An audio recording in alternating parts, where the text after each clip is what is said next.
As pessoas pensam que a Bíblia fala muito sobre como seres humanos são falhos. E é verdade.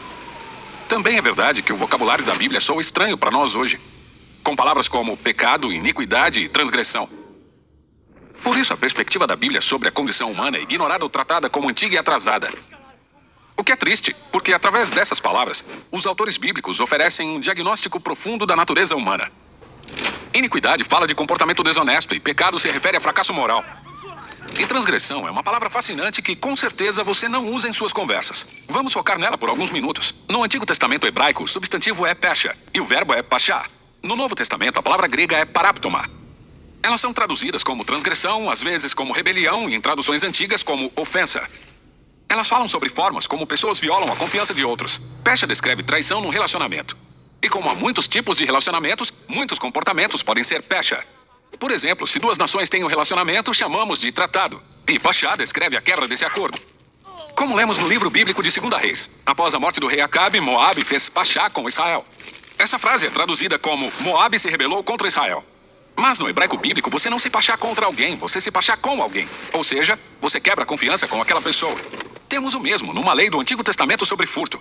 Se um israelita está fora, em viagem, e alguém entra em sua casa e pega uma coisa, isso é furto. Mas se o ladrão é seu vizinho, isso é pecha, porque ele é alguém em quem você deveria ser capaz de confiar.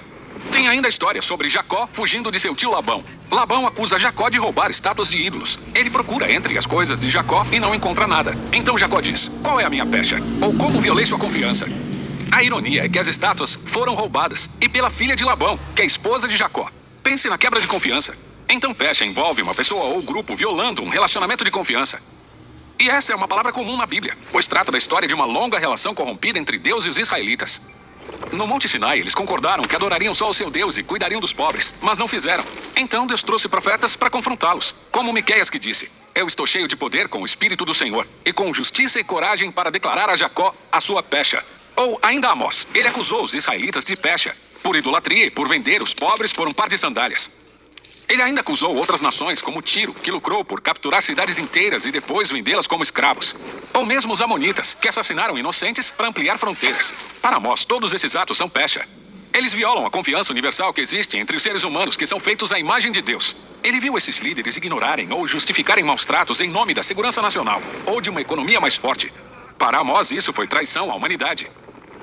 E faz todo sentido que os profetas associem pecha a palavras como deslealdade ou falsidade.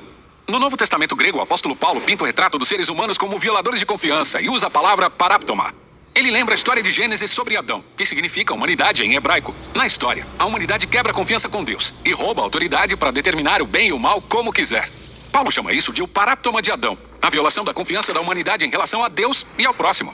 Isso leva a uma complicada rede de relacionamentos desleais e corrompidos, causando violência e morte. Mas para Paulo, essa não é a palavra final. Ele diz, se a morte chegou a todos por meio do paraptoma de um ser humano, quanto mais a graça de Deus transbordará para muitos mediante um homem, Jesus, o Messias. Ao invés de deixar a humanidade se destruir em traição, Deus levanta um ser humano que deixaria que a nossa pecha causasse o dano a ele. Aqui Paulo usa o retrato do profeta Isaías do servo sofredor, aquele que não cometeria nenhuma violência nem causaria ofensa com seus lábios, mas ainda assim seria contado entre os que cometem pachá, carregando suas falhas e intercedendo em seu favor. E essa é a surpreendente história da Bíblia, que a resposta de Deus a pachá e ao paraptoma da humanidade foi ele mesmo ser fiel em nosso lugar.